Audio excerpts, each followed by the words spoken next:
নমস্কার বন্ধুরা, আমার একটা ভিডিওতে তোমাদের জানাই ওয়েলকাম। তো এখন ঘড়িতে বাজে সন্ধ্যে 8:45 আর আমি এখন তৈরি হয়ে গেছি, একটু বেরোবো।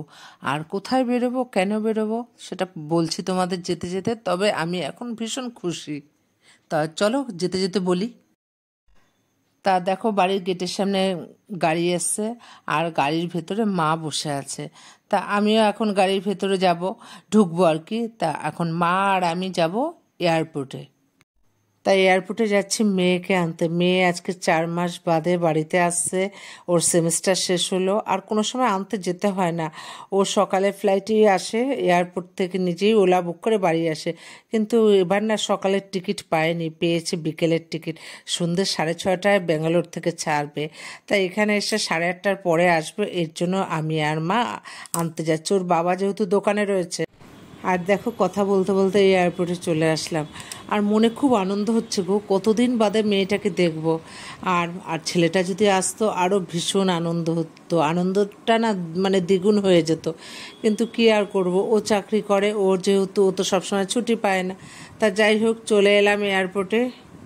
ছেলে মেয়ে যখন বাড়িতে আসে তখন সকালের টিকিট বা বাড়ি থেকে ফেরার পথে ওরা সকালের টিকিটই কাটে, যার জন্য এয়ারপোর্ট থেকে নিতে আসতে হয় না। ওরাই ওলা উবের মানে বুক করে চলে যায়। আর মেয়েকে ছাড়তে আসতে হয় মেয়ের সকালে। কিন্তু এবারই মেয়ে বিকেলের টিকিট কাটলো বলে মেয়েকে নিতে আসতে হয়েছে, তাও অনেকটা রাত বলে। তা যাই হোক, বিকেলবেলা এয়ারপোর্টটা এত সুন্দর লাগছে দেখো। এই যে এখানে এখানে নাকি 3 নাম্বার, ওই যে ওখানে চলে এক্সিস্ট। তাই এইমাত্র মেয়ে ফোন করলো যে ওদের ফ্লাইট জাস্ট ল্যান্ড করলো। তা ও 3A-B দিয়ে বেরোবে। তা আমি আর মা 3B গেটের দিকে এগিয়ে যাচ্ছি। তা গেটের সামনে দাঁড়িয়ে আছি, দেখছি আমাদের মতো আরও অনেক মায়েরা বাবারা দাঁড়িয়ে আছে তাদের সন্তানদের জন্য। আর গেটের দিকে হাঁ করে তাকিয়েছি, সবাই বেরোচ্ছে, মেয়েটাকে দেখছে না। ভেতরটা মানে আকুল বাকুল করছে। এমন সময় ওদিক থেকে মেয়ে আসছে।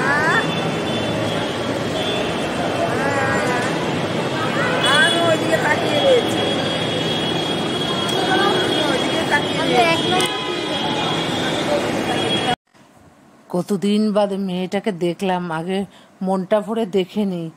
আর এই যে মায়ের অবস্থা দেখো, মা গাড়িতে ওঠার আগেই কোল্ড ড্রিঙ্কস নিয়ে এসছে। কি নাতনি ফ্লাইট থেকে নেমে ওর মুখ শুকিয়ে যাবে, ওকে আগে একটু কোল্ড ড্রিঙ্কস খাওয়াবো। চল যাই হোক, এয়ারপোর্ট থেকে বেরিয়ে পড়েছি। আর মেয়ে দেখো মার সাথে বসেছে। মারও যে নাতনির সঙ্গে কত গল্প, আর নাতনিরও যে দিদার সঙ্গে কত গল্প। এই যে শুরু হয়ে গেছে ওদের গল্প করা। বাড়ি পৌঁছে গেছি, আর এদিক ওদিক জিনিসপত্র ছুঁড়ে মেয়ে বসে পড়েছে আবার টিভি দেখতে। তাই একেই বলে বাড়ির স্বাদ না।